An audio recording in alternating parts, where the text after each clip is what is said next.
अथ पापनाशक स्तोत्रम्। पुष्करोवाच विष्णवे विष्णवे नित्यम् विष्णवे विष्णवे नमः। नमामि विष्णुं चितस्थम् अहङ्कारगतिम् हरिम्। चित्तस्थमीशमव्यक्तम् अनन्तम् अपराजितम्। विष्णुमीड्यमशेषेण अनादि निधनं विभुम्। विष्णुश्चित्तगतो यन्मे विष्णुर्बुद्धिगतश्च यत्। यच्चाहङ्कारगो विष्णुर्विष्णुमयि संस्थितः। करोति कर्मभूतौ स स्थावरस्य चरस्य च। तत्पापं नाशमायातु तस्मिन्नेव हि चिन्तिते। ध्यातो हरति यत् पापं स्वप्ने दृष्टस्तु भावनात्। तमुपेन्द्रमहं विष्णुं प्राणतातिर्हरं हरिम्। जगत्यस्मिन् काराराधे मज्जमाने तमस्यधः। हस्तावलम्बनं विष्णुं प्रणमामि परात् परम्। सर्वेश्वरेश्वर विभो परमात्मन्नधोक्षज। हृषीकेश हृषीकेश हृषीकेश नमोऽस्तुते। नृसिंहानन्त गोविन्द भूतभावन केशव। दुरुक्तं दुष्कृतं ध्यातं समयाधं नमोऽस्तुते। यन्मया चिन्तितं दुष्टं स्वचित्त वशवर्तिना। अकार्यं महत्युग्रं तत्क्षमं नय केशव। ब्रह्मण्यदेव गोविन्द परमार्थ परायण। जगन्नाथ जगद्गतः पापं प्रशमाच्याच्युत। यथा परह्योषायाह्मे मध्याह्ने च तथा निशि। कायेन मनसा वाचा कृतं पापमजानता। जानता च हृषीकेश पुण्डरीकाक्ष माधव। नामत्रयोच्चारणतः पापं यातु मम क्षयम्। शरीरं मे हृषीकेश पुण्डरीकाक्ष माधव। पापं प्रशमयाध त्वं वाक्कृतं मम माधव। यद् भुञ्जन् यत् स्वपस्तिष्ठन् गच्छन् जाग्रत यथा स्थितः। कृतवान् पापमपाघम् कायेन मनसा गिरा। यत् स्वल्पमपि यद् स्थूलम् कुयोनि नरकावहम्। यत् यादु प्रथमं सर्वं वासुदेवानुकीर्तनात्। परं ब्रह्म परं धाम पवित्रं परमं च यत्। तस्मिन् प्रकीर्तिते विष्णो यत् पापं तत् प्रणश्यतु। यत् प्राप्य न निवर्तन्ते गन्धस्पाद्विवर्जितम्। सूर्यस्तत्पदं विष्णोस्तत्सर्वं समयत्वधम्। पापप्रणाशनं स्तोत्रं यः पठेत् शृणुयादपि। शरीरे मानसे वाक्ये कृतः पापे प्रमुच्यते। सर्वपापग्रहादिभ्यो याति विष्णोः परं पदम्। तस्मात् पापे कृते जप्यं स्तोत्रं सर्वाधमग्ननम्। प्रायश्चित्तमधोधानां स्तोत्रं व्रतकृते वरम्। प्रायश्चित्ते स्तोत्र जपैर् व्रते नश्यति पातकम्। पुष्करोवाच विष्णवे विष्णवे नित्यम् विष्णवे विष्णवे नमः। नमामि विष्णुं चितस्थम् अहङ्कारगतिम् हरिम्। चित्तस्थमीशमव्यक्तम् अनन्तम् अपराजितम्। विष्णुमीड्यमशेषेण अनादिनिधनम् विभुम्। विष्णुश्चित्तगतो यन्मे विष्णुर्बुद्धिगतश्च यत्। यच्चाहङ्कारगो विष्णुर्विष्णुमयि संस्थितः। करोति कर्मभूतौ स स्थावरस्य चरस्य च। तत्पापम् नाशमायातु तस्मिन्नेव हि चिन्तिते। ध्यातो हरति यत् पापम् स्वप्ने दृष्टस्तु भावनात्। तमुपेन्द्रमहम् विष्णुम् प्राणतातिर्हरम् हरिम्। जगत्यस्मिन् काराराधे मज्जमाने तमस्यधः। हस्तावलम्बनम् विष्णुम् प्रणमामि परात् परम्। सर्वेश्वरेश्वर विभो परमात्मन्नधोक्षज।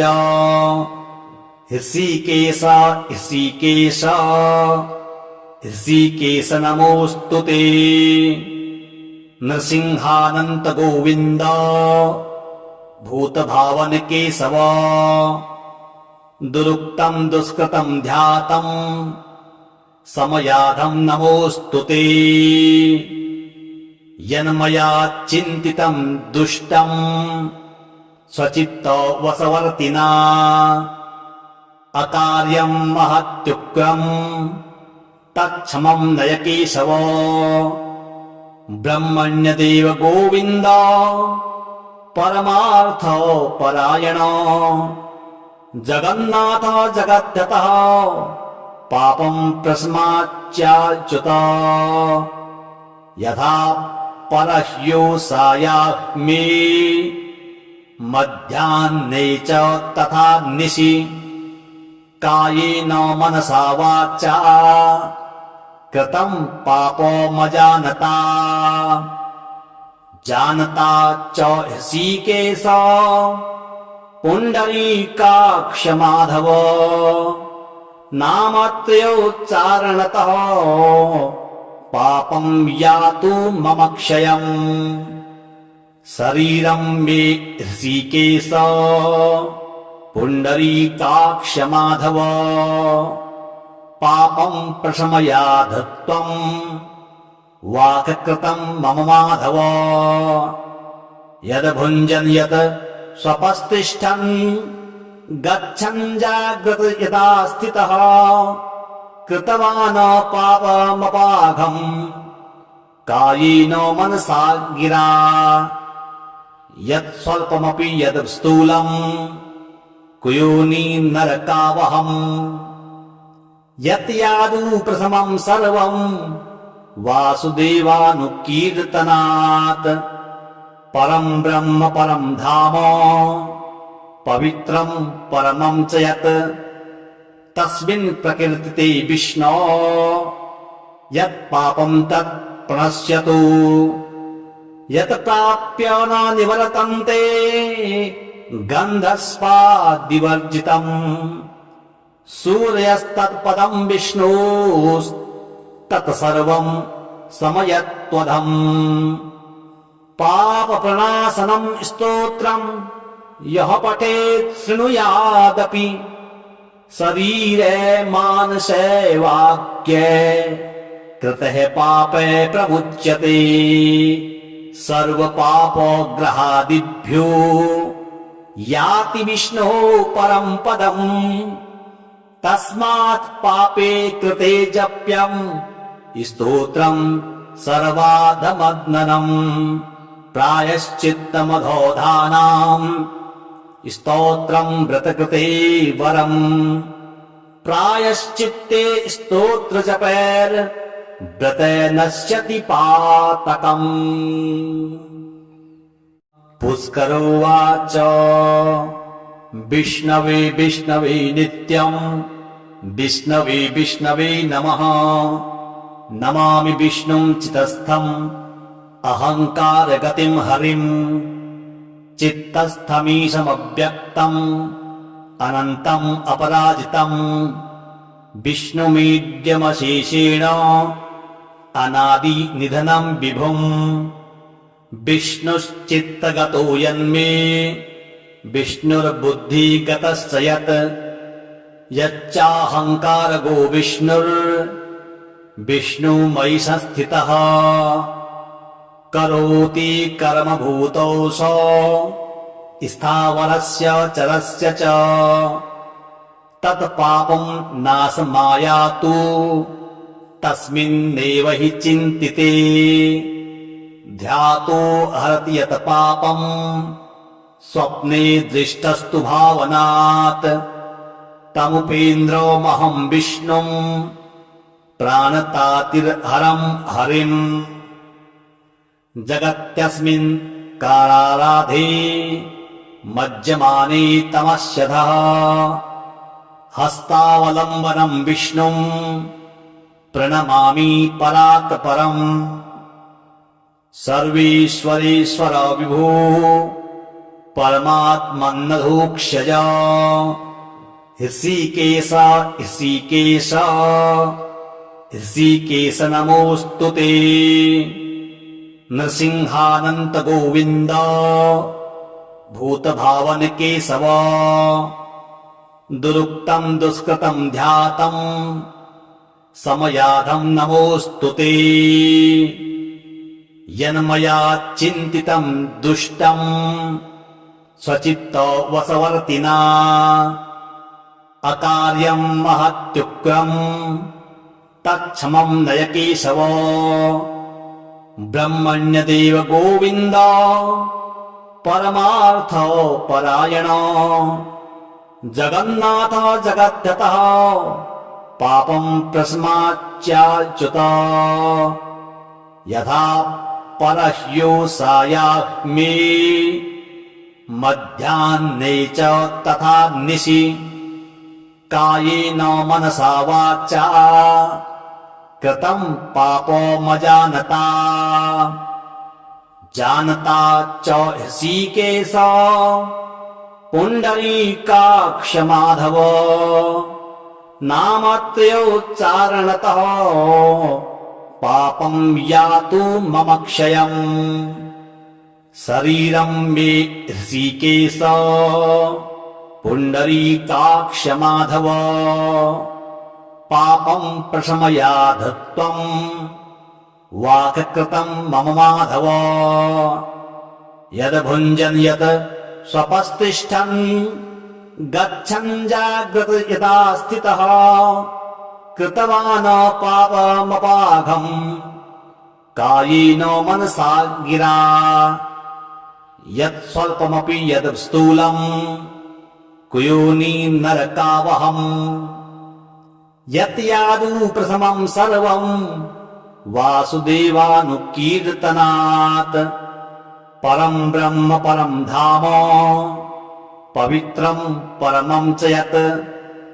तस्मिन् प्रकीर्तिते विष्णो यत् पापम् तत् प्रणश्यतु। यत् प्राप्य न निवर्तन्ते गन्धस्वादिवर्जितम्।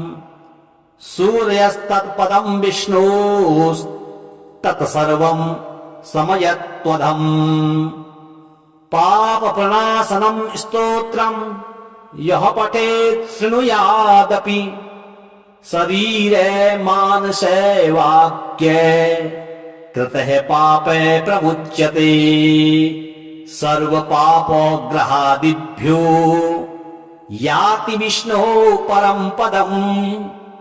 तस्मात् पापे कृते जप्यम् स्तोत्रम् सर्वाधमग्ननम्। प्रायश्चित्तमधोधानाम् स्तोत्रम् व्रतकृते वरम्। प्रायश्चित्ते स्तोत्रजपैर् व्रते नश्यति पातकम्। पुष्करोवाच विष्णवे विष्णवे नित्यम् विष्णवे विष्णवे नमः। नमामि विष्णुं चितस्थम् अहङ्कारगतिं हरिम्। चित्तस्थमीशमव्यक्तम् अनन्तम् अपराजितम्। विष्णुमीड्यमशेषेण अनादिनिधनं विभुम्। विष्णुश्चित्तगतो यन्मे विष्णुर्बुद्धिगतश्च यत्। यच्चाहङ्कारगो विष्णुर्विष्णुमयि संस्थितः। करोति कर्मभूतौ स स्थावरस्य चरस्य च। तत्पापं नाशमायातु तस्मिन्नेव हि चिन्तिते। ध्यातो हरति यत् पापं स्वप्ने दृष्टस्तु भावनात्। तमुपेन्द्रमहं विष्णुं प्राणतातिर्हरं हरिम्। जगत्यस्मिन् काराराधे मज्जमाने तमस्यधः। हस्तावलम्बनं विष्णुं प्रणमामि परात् परम्। सर्वेश्वरेश्वर विभो परमात्मन्नधोक्षज। ऋषिकेश ऋषिकेश ऋषिकेश नमोऽस्तु ते। नृसिंहानन्त गोविन्द भूतभावन केशव। दुरुक्तं दुष्कृतं ध्यातं समयाधं नमोऽस्तु ते। यन्मया चिन्तितं दुष्टं स्वचित्तवशवर्तिना। अकार्यं महत्युग्रं तत्क्षमं नय केशव।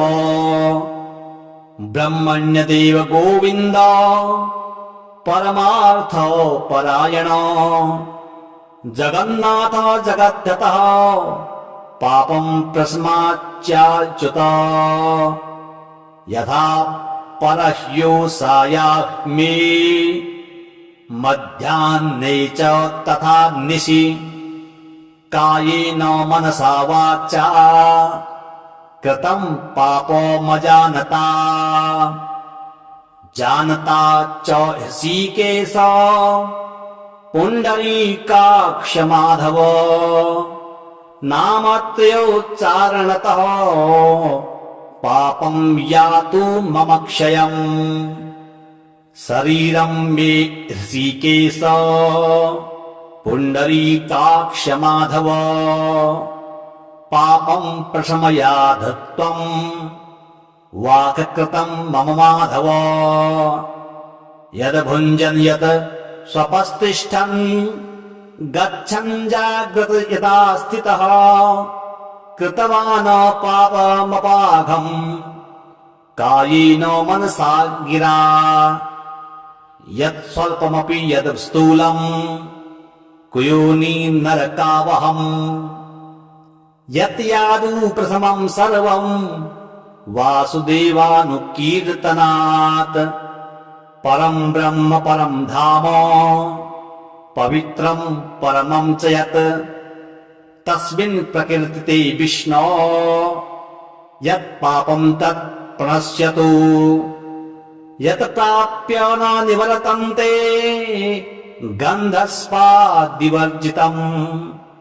सूर्यस्तत्पदं विष्णोस्तत्सर्वं समयत्वधम्। पापप्रणाशनं स्तोत्रं यः पठेत् शृणुयादपि। शरीरे मानसे वाक्ये कृतः पापे प्रमुच्यते। सर्वपापग्रहादिभ्यो याति विष्णोः परं पदम्। तस्मात् पापे कृते जप्यं स्तोत्रं सर्वाधमग्ननम्। प्रायश्चित्तमधोधानां स्तोत्रं व्रतकृते वरम्। प्रायश्चित्ते स्तोत्र जपैर् व्रते नश्यति पातकम्। पुष्करोवाच विष्णवे विष्णवे नित्यम् विष्णवे विष्णवे नमः। नमामि विष्णुं चितस्थम् अहङ्कारगतिं हरिम्। चित्तस्थमीशमव्यक्तम् अनन्तम् अपराजितम्। विष्णुमीड्यमशेषेण अनादिनिधनं विभुम्। विष्णुश्चित्तगतो यन्मे विष्णुर्बुद्धिगतश्च यत्। यच्चाहङ्कारगो विष्णुर्विष्णुमयि संस्थितः। करोति कर्मभूतौ स स्थावरस्य चरस्य च। तत्पापं नाशमायातु तस्मिन्नेव हि चिन्तिते। ध्यातो हरति यत् पापम् स्वप्ने दृष्टस्तु भावनात्। तमुपेन्द्रमहं विष्णुम् प्राणतातिर्हरं हरिम्। जगत्यस्मिन् काराराधे मज्जमाने तमस्यधः। हस्तावलम्बनं विष्णुम् प्रणमामि परात् परम्। सर्वेश्वरेश्वर विभो परमात्मन्नधोक्षज। ऋषिकेश ऋषिकेश ऋषिकेश नमोऽस्तुते। नृसिंहानन्त गोविन्द भूतभावन केशव। दुरुक्तं दुष्कृतं ध्यातं समयाधं नमोऽस्तुते। यन्मया चिन्तितं दुष्टं स्वचित्तवशवर्तिना। अकार्यं महत्युग्रं तत्क्षमं नय केशव। ब्रह्मण्यदेव गोविन्द परमार्थ परायण। जगन्नाथ जगद्गतः पापं प्रशमाच्याच्युत। यथा परह्योषायाग्मे मध्याह्ने च तथा निशि। कायेन मनसा वाचा कृतं पापमजानता। जानता च ऋषिकेश पुण्डरीकाक्ष माधव। नामत्रयोच्चारणतः पापं यातु मम क्षयम्। शरीरं मे ऋषिकेश पुण्डरीकाक्ष माधव। पापं प्रशमयाध त्वम् वाक्कृतं मम माधव।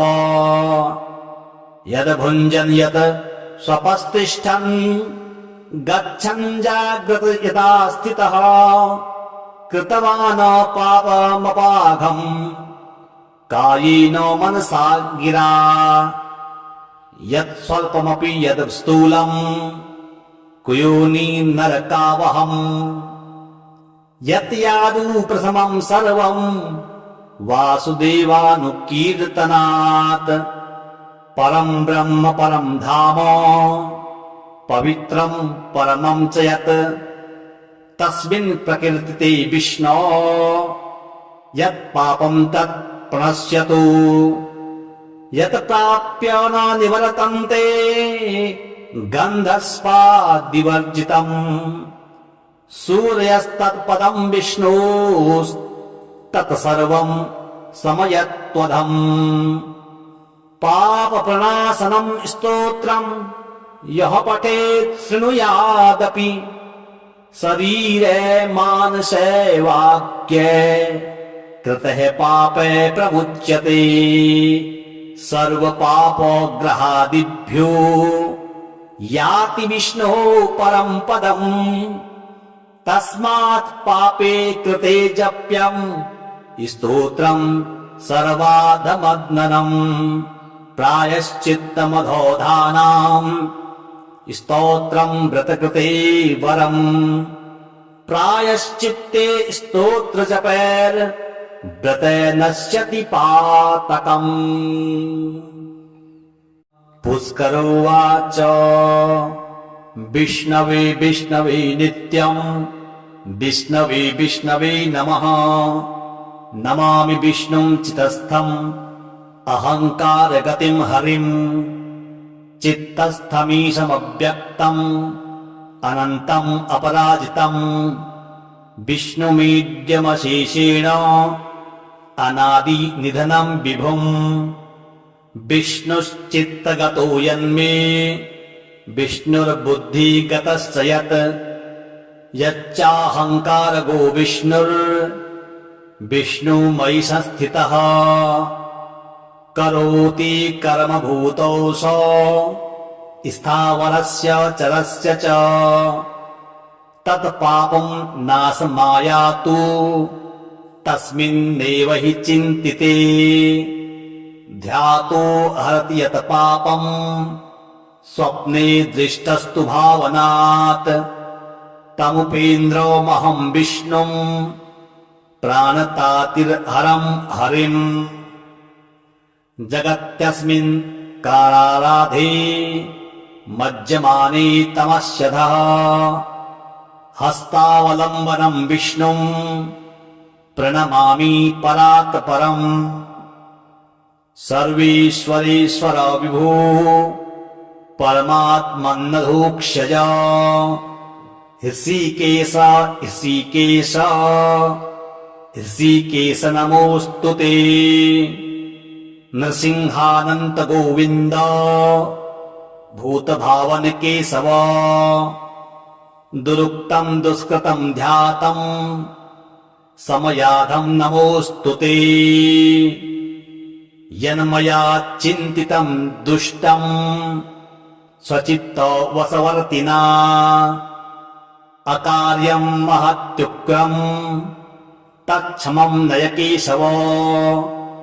ब्रह्मण्यदेव गोविन्द परमार्थ परायण।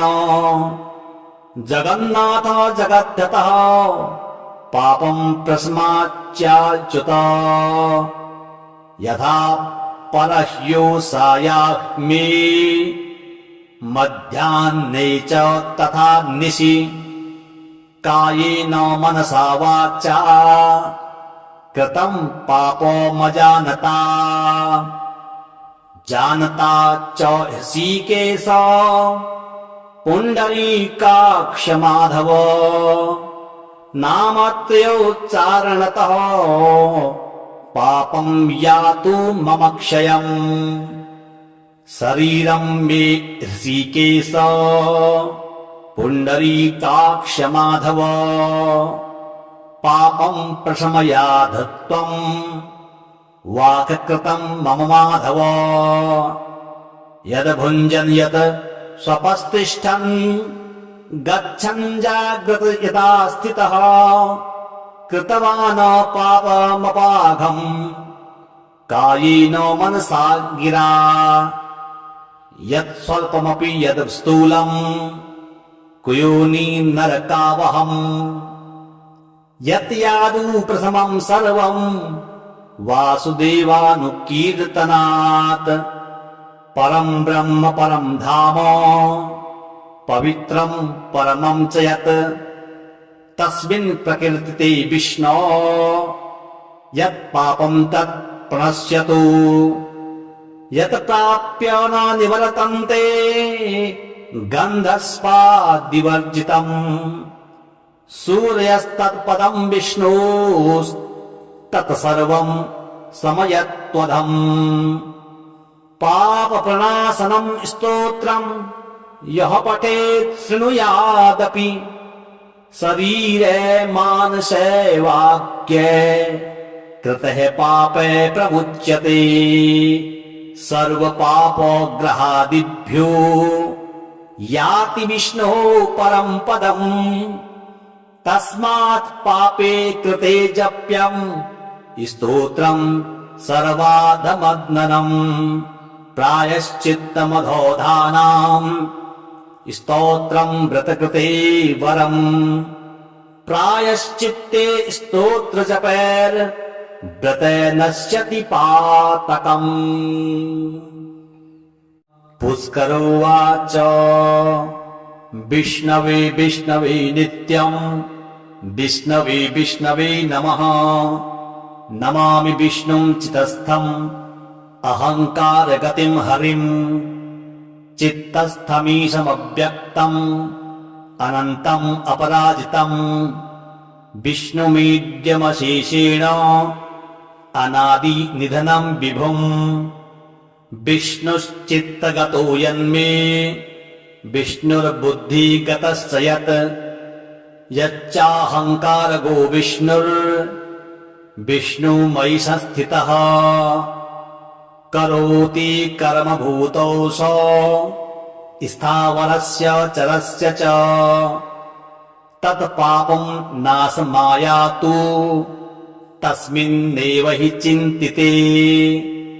ध्यातो हरति यत् पापम् स्वप्ने दृष्टस्तु भावनात्।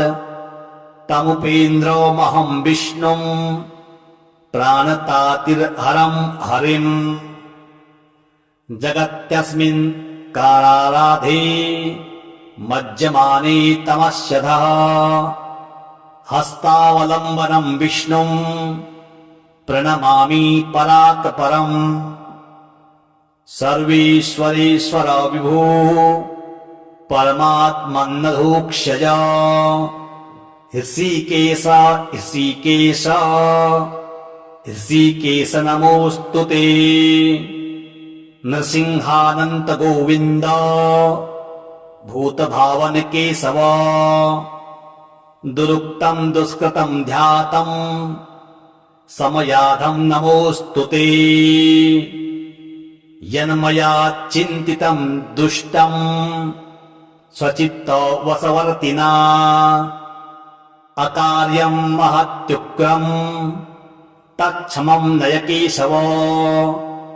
ब्रह्मण्यदेव गोविन्द परमार्थ परायण। जगन्नाथ जगद्गतः पापं प्रस्माच्चाच्युत। यथा परह्योषायाह्मे मध्याह्ने च तथा निशि। कायेन मनसा वाचा कृतं पापमजानता। जानता च ऋषिकेश पुण्डरीकाक्ष माधव। नामत्रयोच्चारणतः पापं यातु मम क्षयम्। शरीरं मे ऋषिकेश पुण्डरीकाक्ष माधव। पापं प्रशमयाध त्वं वाक्कृतं मम माधव। यद् भुञ्जन् यत् स्वपस्तिष्ठन् गच्छन् जाग्रत यथा स्थितः। कृतवान् पापमपाघम् कायेन मनसा गिरा। यत् स्वल्पमपि यद् स्थूलम् कुयोनि नरकावहम्। यत् यादु प्रथमं सर्वं वासुदेवानुकीर्तनात्। परं ब्रह्म परं धाम पवित्रं परमं च यत्। तस्मिन् प्रकीर्तिते विष्णो यत् पापं तत् प्रणश्यतु। यत् प्राप्य न निवर्तन्ते गन्धस्वादिवर्जितम्। सूर्यस्तत्पदं विष्णोस्तत्सर्वं समयत्वधम्। पापप्रणाशनं स्तोत्रं यः पठेत् शृणुयादपि। शरीरे मानसे वाक्ये कृतः पापे प्रमुच्यते। सर्वपापग्रहादिभ्यो याति विष्णोः परं पदम्। तस्मात् पापे कृते जप्यं स्तोत्रं सर्वाधमग्ननम्। प्रायश्चित्तमधोधानाम् स्तोत्रं व्रतकृते वरम्। प्रायश्चित्ते स्तोत्र जपैर् व्रते नश्यति पातकम्। पुष्करोवाच विष्णवे विष्णवे नित्यम् विष्णवे विष्णवे नमः। नमामि विष्णुं चितस्थम् अहङ्कारगतिम् हरिम्। चित्तस्थमीशमव्यक्तम् अनन्तम् अपराजितम्। विष्णुमीड्यमशेषेण अनादिनिधनम् विभुम्। विष्णुश्चित्तगतो यन्मे विष्णुर्बुद्धिगतश्च यत्। यच्चाहङ्कारगो विष्णुर्विष्णुमयि संस्थितः। करोति कर्मभूतौ स स्थावरस्य चरस्य च। तत्पापम् नाशमायातु तस्मिन्नेव हि चिन्तिते। ध्यातो हरति यत् पापम् स्वप्ने दृष्टस्तु भावनात्। तमुपेन्द्रमहम् विष्णुम् प्राणतातिर्हरम् हरिम्। जगत्यस्मिन् काराराधे मज्जमाने तमस्यधः। हस्तावलम्बनम् विष्णुम् प्रणमामि परात् परम्। सर्वेश्वरेश्वर विभो परमात्मन्नधोक्षज। ऋषिकेश ऋषिकेश ऋषिकेश नमोऽस्तुते। नृसिंहानन्त गोविन्द भूतभावन केशव। दुरुक्तम् दुष्कृतम् ध्यातम् समयाधम् नमोऽस्तुते। यन्मया चिन्तितम् दुष्टम् स्वचित्त वशवर्तिना। अकार्यम् महत्युग्रम् तत्क्षमम् नय केशव। ब्रह्मण्यदेव गोविन्द परमार्थ परायण। जगन्नाथ जगद्यतः पापम् प्रस्माच्चाच्युत। यथा परह्योषायाह्मे मध्याह्ने च तथा निशि। कायेन मनसा वाचा कृतम् पापमजानता। जानता च ऋषिकेश पुण्डरीकाक्ष माधव। नामत्रयोच्चारणतः पापम् यातु मम क्षयम्। शरीरम् मे ऋषिकेश पुण्डरीकाक्ष माधव। पापम् प्रशमयाध त्वम् वाक्कृतम् मम माधव। यद् भुञ्जन् यत् स्वपस्तिष्ठन् गच्छन् जाग्रत यथा स्थितः। कृतवान् पापमपाघम् कायेन मनसा गिरा। यत् स्वल्पमपि यद् स्थूलम् कुयोनि नरकावहम्। यत् यादु प्रथमम् सर्वम् वासुदेवानुकीर्तनात्। परम् ब्रह्म परम् धाम पवित्रम् परमम् च यत्। तस्मिन् प्रकीर्तिते विष्णो यत् पापम् तत् प्रणश्यतु। यत् प्राप्य न निवर्तन्ते गन्धस्वादिवर्जितम्। सूर्यस्तत्पदम् विष्णोस्तत्सर्वम् समयत्वधम्। पापप्रणाशनम् स्तोत्रम् यः पठेत् शृणुयादपि। शरीरे मानसे वाक्ये कृतः पापे प्रमुच्यते। सर्वपापग्रहादिभ्यो याति विष्णोः परम् पदम्। तस्मात् पापे कृते जप्यम् स्तोत्रम् सर्वाधमग्ननम्। प्रायश्चित्तमधोधानाम् स्तोत्रम् व्रतकृते वरम्। प्रायश्चित्ते स्तोत्र जपैर् व्रते नश्यति पातकम्। पुष्करोवाच विष्णवे विष्णवे नित्यम् विष्णवे विष्णवे नमः। नमामि विष्णुं चितस्थम् अहङ्कारगतिम् हरिम्। चित्तस्थमीशमव्यक्तम् अनन्तम् अपराजितम्। विष्णुमीड्यमशेषेण अनादिनिधनम् विभुम्। विष्णुश्चित्तगतो यन्मे विष्णुर्बुद्धिगतश्च यत्।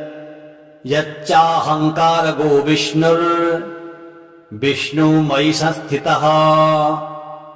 करोति कर्मभूतौ स स्थावरस्य चरस्य च।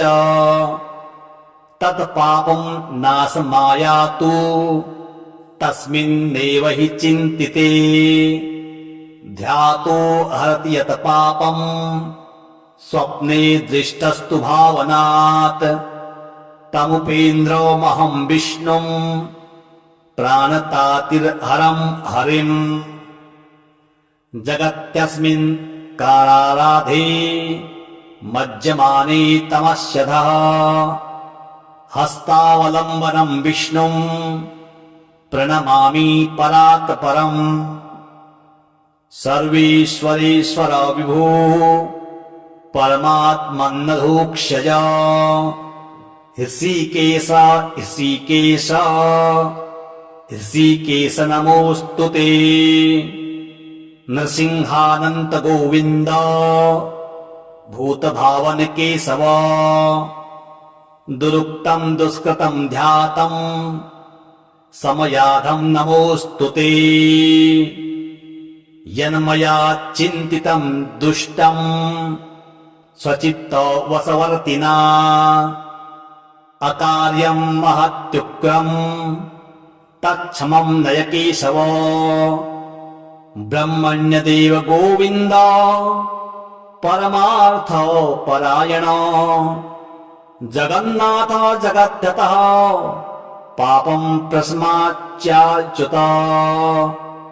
यथा परह्योषायाह्मे मध्याह्ने च तथा निशि।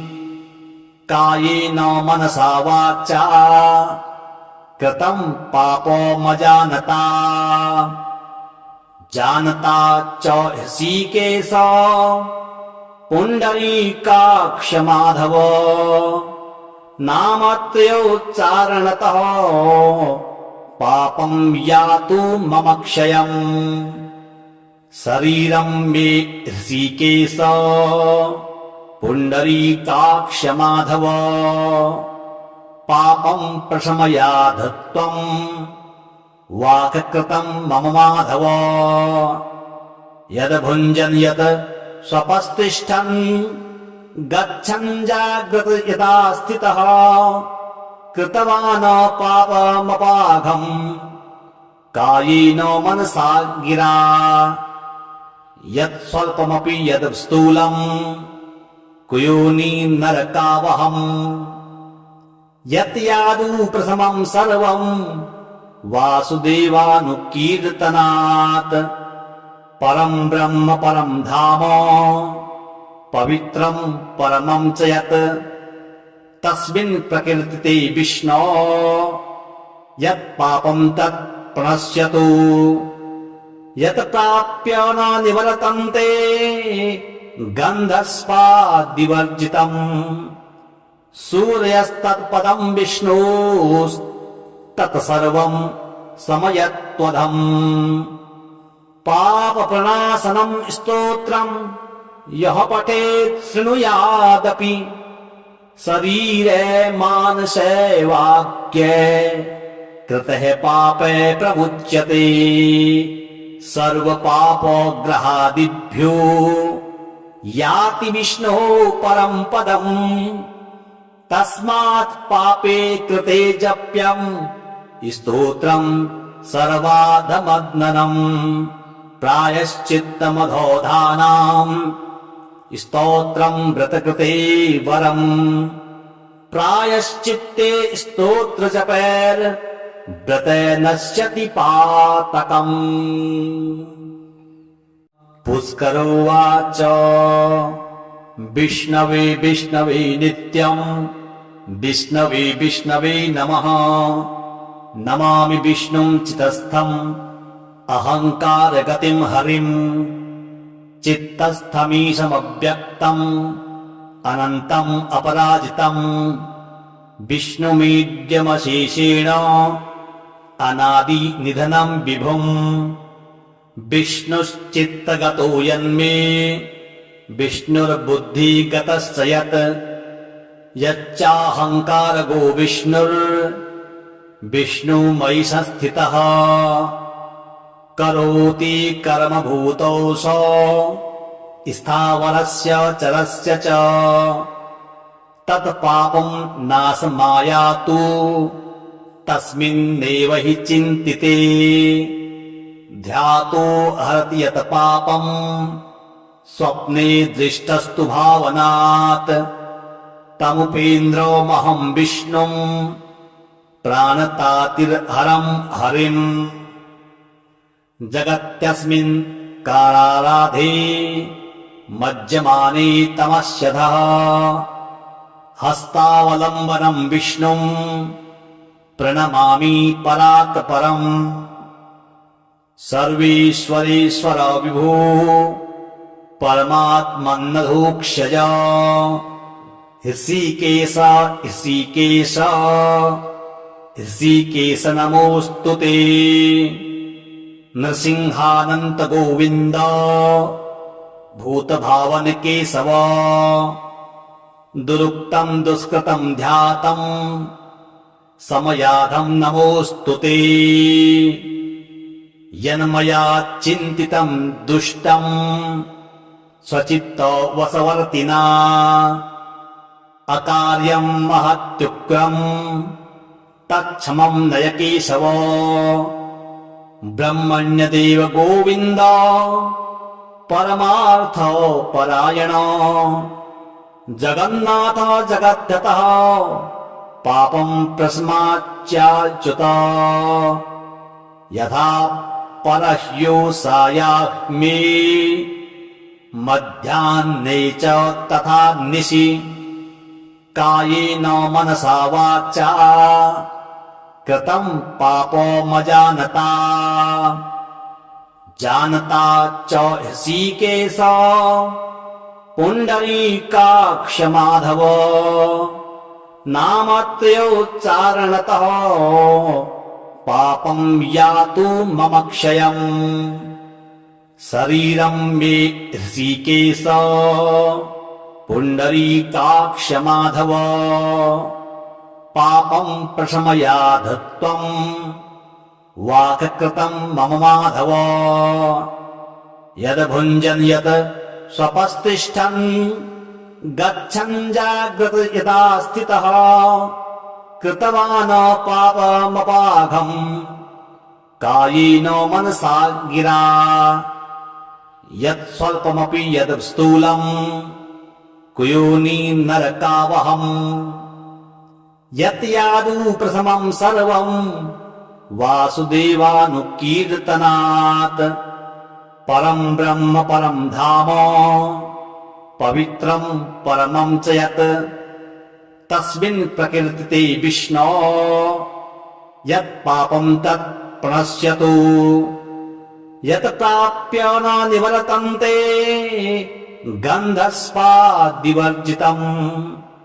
सूर्यस्तत्पदं विष्णोस्तत्सर्वं समयत्वधम्। पापप्रणाशनं स्तोत्रं यः पठेत् शृणुयादपि। शरीरे मानसे वाक्ये कृतः पापे प्रमुच्यते। सर्वपापग्रहादिभ्यो याति विष्णोः परं पदम्। तस्मात् पापे कृते जप्यं स्तोत्रं सर्वाधमग्ननम्। प्रायश्चित्तमधोधानाम् स्तोत्रं व्रतकृते वरम्। प्रायश्चित्ते स्तोत्रजपैर् व्रते नश्यति पातकम्। पुष्करोवाच विष्णवे विष्णवे नित्यम् विष्णवे विष्णवे नमः। नमामि विष्णुं चितस्थम् अहङ्कारगतिं हरिम्। चित्तस्थमीशमव्यक्तम् अनन्तम् अपराजितम्। विष्णुमीड्यमशेषेण अनादिनिधनं विभुम्। विष्णुश्चित्तगतो यन्मे विष्णुर्बुद्धिगतश्च यत्। यच्चाहङ्कारगो विष्णुर्विष्णुमयि संस्थितः। करोति कर्मभूतौ स स्थावरस्य चरस्य च। तत्पापं नाशमायातु तस्मिन्नेव हि चिन्तिते। ध्यातो हरति यत् पापम् स्वप्ने दृष्टस्तु भावनात्। तमुपेन्द्रमहं विष्णुम् प्राणतातिर्हरं हरिम्। जगत्यस्मिन् काराराधे मज्जमाने तमस्यधः। हस्तावलम्बनं विष्णुम् प्रणमामि परात् परम्। सर्वेश्वरेश्वर विभो परमात्मन्नधोक्षज। ऋषिकेश ऋषिकेश ऋषिकेश नमोऽस्तुते। नृसिंहानन्त गोविन्द भूतभावन केशव। दुरुक्तं दुष्कृतं ध्यातं समयाधं नमोऽस्तुते। यन्मया चिन्तितं दुष्टं स्वचित्त वशवर्तिना। अकार्यं महत्युग्रं तत्क्षमं नय केशव। ब्रह्मण्यदेव गोविन्द परमार्थ परायण। जगन्नाथ जगद्गतः पापं प्रशमाच्याच्युत। यथा परह्योषायाह्मे मध्याह्ने च तथा निशि। कायेन मनसा वाचा कृतं पापमजानता। जानता च ऋषिकेश पुण्डरीकाक्ष माधव। नामत्रयोच्चारणतः पापं यातु मम क्षयम्। शरीरं मे ऋषिकेश पुण्डरीकाक्ष माधव। पापं प्रशमयाध त्वम् वाक्कृतं मम माधव। यद् भुञ्जन् यत् स्वपस्तिष्ठन् गच्छन् जाग्रत् यदा स्थितः। कृतवान् पापमपाघम् कायेन मनसा गिरा। यत् स्वल्पमपि यद् स्थूलम् कुयोनि नरकावहम्। यत् यादु प्रथमं सर्वम् वासुदेवानुकीर्तनात्। परं ब्रह्म परं धाम पवित्रं परमं च यत्। तस्मिन् प्रकीर्तिते विष्णो यत् पापं तत् प्रणश्यतु। यत् प्राप्य न निवर्तन्ते गन्धस्वादिवर्जितम्। सूर्यस्तत्पदं विष्णोस्तत्सर्वं समयत्वधम्। पापप्रणाशनं स्तोत्रं यः पठेत् शृणुयादपि। शरीरे मानसे वाक्ये कृतः पापे प्रमुच्यते। सर्वपापग्रहादिभ्यो याति विष्णोः परं पदम्। तस्मात् पापे कृते जप्यं स्तोत्रं सर्वाधमग्ननम्। प्रायश्चित्तमधोधानाम् स्तोत्रं व्रतकृते वरम्।